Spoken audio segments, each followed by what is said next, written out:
7:42 a.m. You get in your car. You're running late. You're thinking about your morning meeting, not the license plate reader you just passed. Palantir is thinking about it for you. By the time you reach your office, it has already cross-referenced your route with 3 other databases. The security camera at the entrance reads your face. Your insurance provider updates a record you've never seen. And that tattoo on your arm, the one you got years ago and barely think about anymore, it's been cataloged, tagged, filed. You go about your day. You know nothing about any of this. But inside a system you will never access, built by people you will never meet, there is already something about you that you haven't told anyone. Somewhere that information has a use. You just don't know what it is yet. Like this video, subscribe, because tonight you find out exactly what Palantir does with what it knows. This is Silent Tab.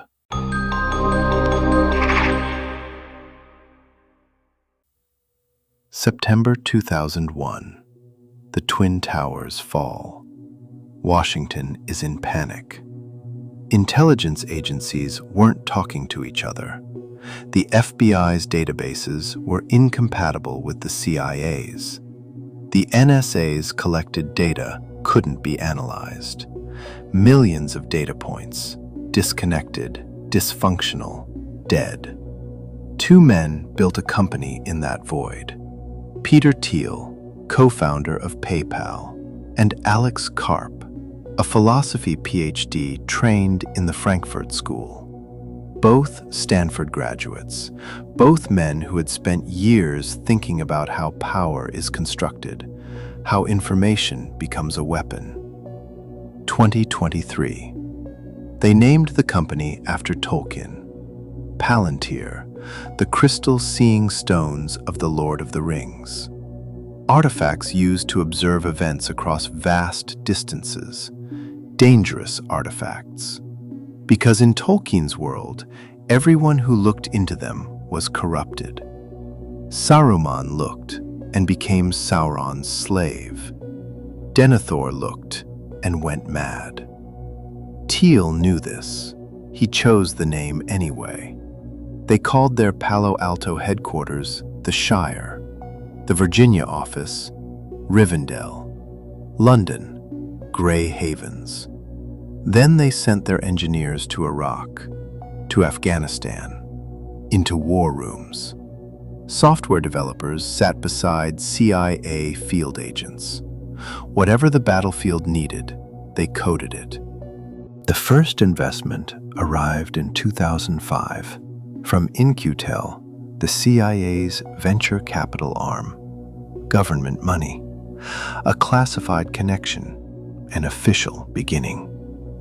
Thiel didn't work alone. The network of engineers he assembled at PayPal, Elon Musk, David Sacks, Reid Hoffman, today dominates the list of the world's wealthiest individuals.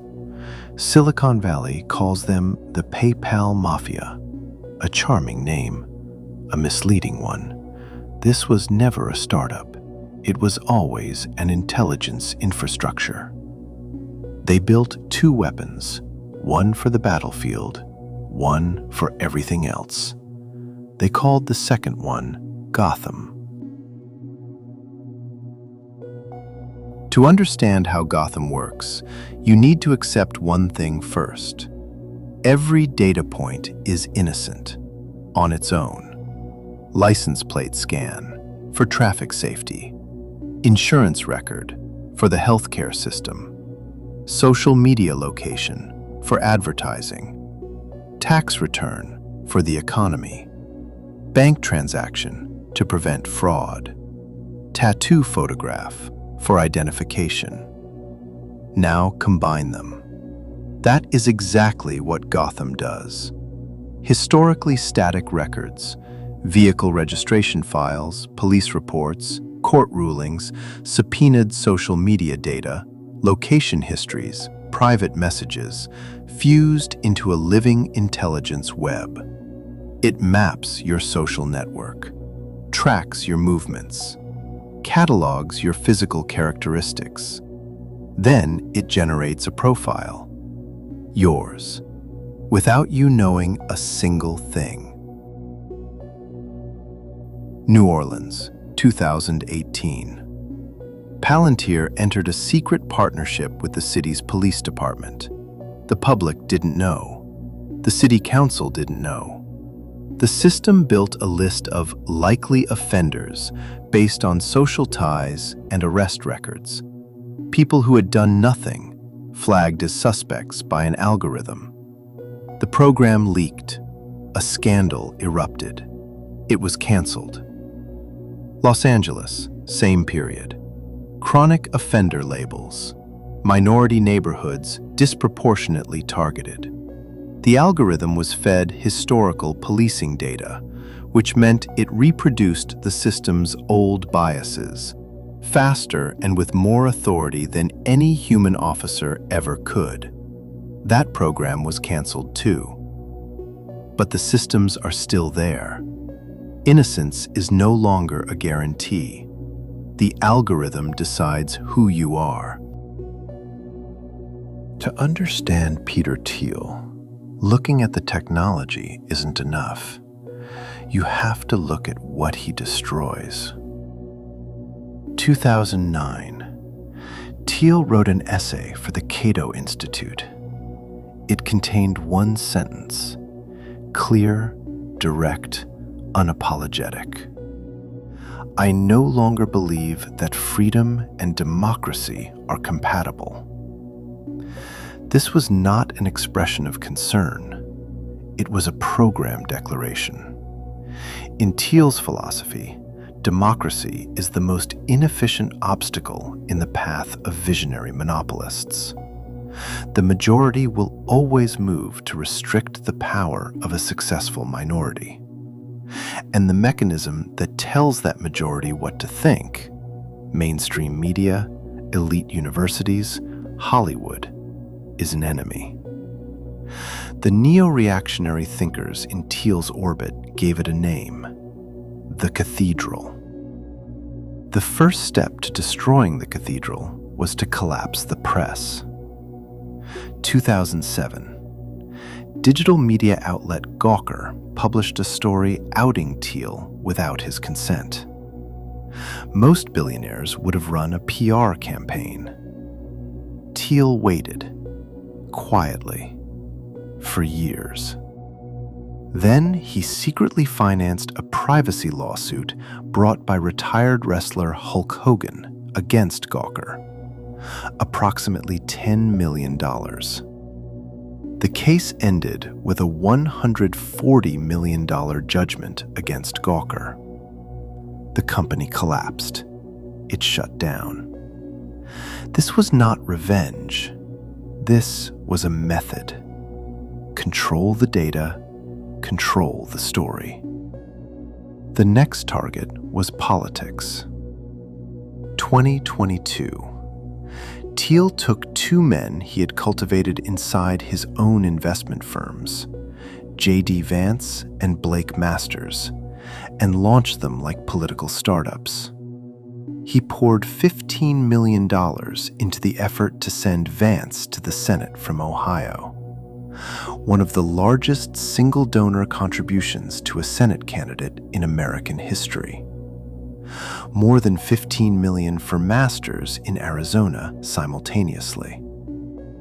J.D. Vance is today the Vice President of the United States.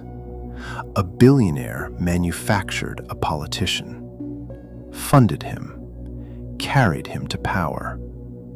And that politician now sits inside the executive branch, the same branch that signs Palantir's government contracts. He didn't hack the system. He bought it. January 2024, the third month of the war in Gaza. Palantir's board of directors gathered in Tel Aviv. They met with Israeli President Isaac Herzog. A strategic partnership was signed. Alex Karp had said it years earlier. Our product is sometimes used to kill people. This was not a confession. It was an acknowledgement. On Ukraine operations, Karp was explicit. From the moment the algorithm identifies a target to the moment that target is neutralized, 2 to 3 minutes. No human evaluation. No field judgment. Only the algorithm. 2 minutes. September 2024, Lebanon.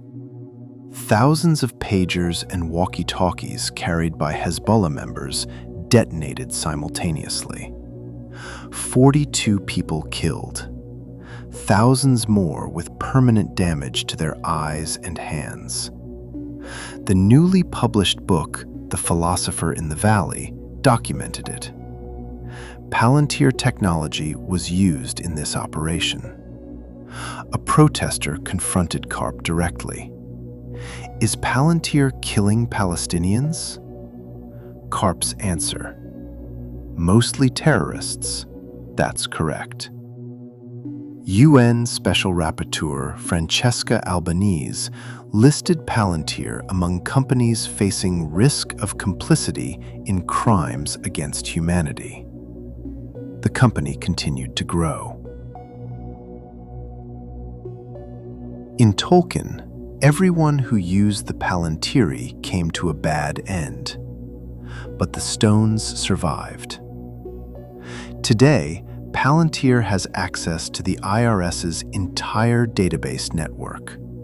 Over $130 million paid to date. It operates ICE's immigrant tracking system. $287 million across a decade. It runs the Pentagon's AI targeting platform, a 10-year framework worth up to $10 billion.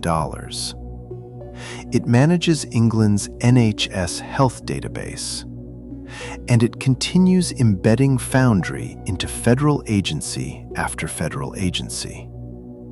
Your bank account, your student debt, your medical history, your disability status. A member of Congress put it plainly. They're building dossiers on every American. Nobody voted for this. A German court ruled Palantir unconstitutional. The software wasn't removed. The law was changed. 13 former employees signed an open letter. Stop this, they said. Nobody stopped. And Peter Thiel? Thiel has poured millions into the Seasteading Institute, an effort to build autonomous floating cities in international waters, beyond the reach of any nation's laws, taxes, or democratic oversight. New countries for billionaires. The concept is simple. If you can't fully control the system, build your own and leave everyone else behind. He's watching you, filing you. He bought your politics. He's running your wars. And he's building somewhere to escape to. Did you get in your car this morning? Subscribe, because this machine goes deeper than one episode. And tell us in the comments, after watching this, can you still say, I'm just an ordinary person, nobody's watching me? This was Silent Tab. Until next time, stay awake.